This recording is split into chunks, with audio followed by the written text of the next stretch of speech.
So this is our lab, and this is the Computational Imaging Lab at USF.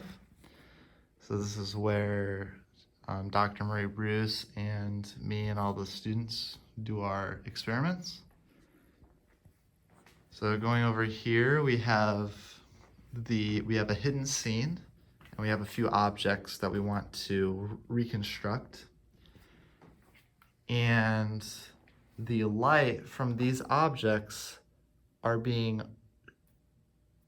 reflecting off of those objects and hitting the ceiling.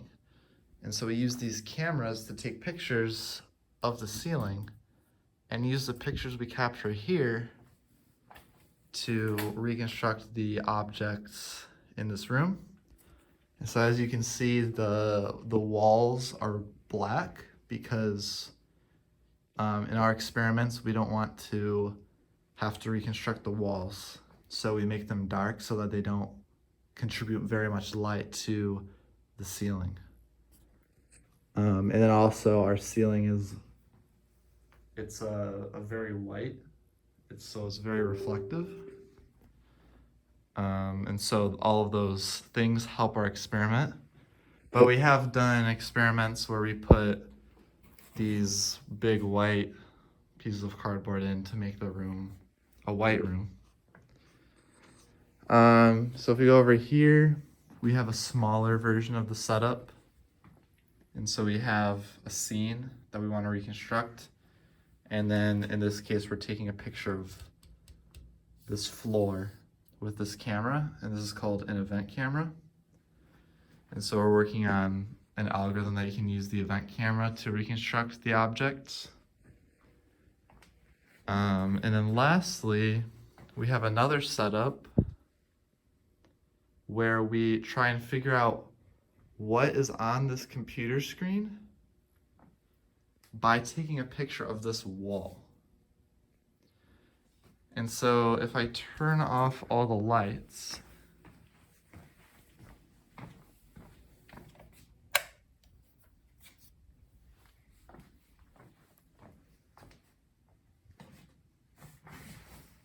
so on the computer screen, we have a red, green, and blue stripe.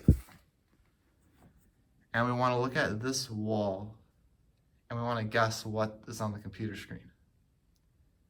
Now, if you look at the wall now, it's kind of hard to tell, right? But let's say there's someone standing in the middle. So we're going to put a mannequin.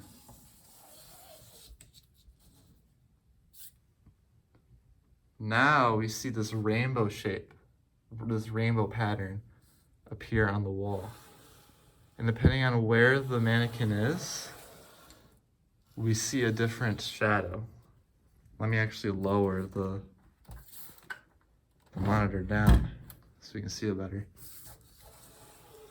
So if you make it really close, we can very clearly see there's green and then like red and blue and then yellow.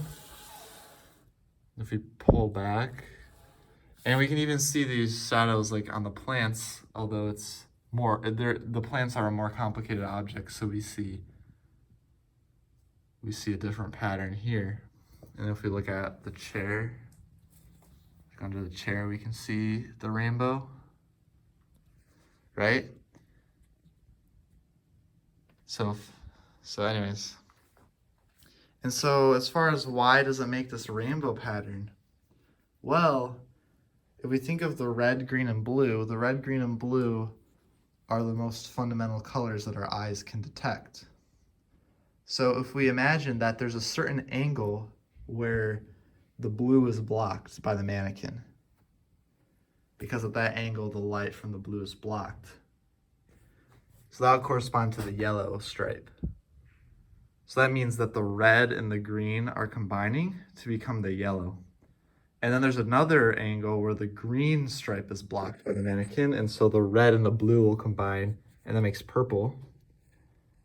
And then lastly, there's an angle where the red stripe is blocked. And so then we see this blue-green color, which is a combination of green and blue. And so that is the basic concept behind our experiments. And so obviously this is a very simple scene where we have the red, green, and blue. And in reality, the computer screen might be showing something like a web browser or something like that, and it's going to be a much more complicated scene. But we can see by this that some information, actually a lot of information about the scene is showing up on the wall. So even if it was a more complicated computer screen, we might be able to design an algorithm, an AI algorithm that can look at this complicated shadow and it can try to figure out what is on this screen.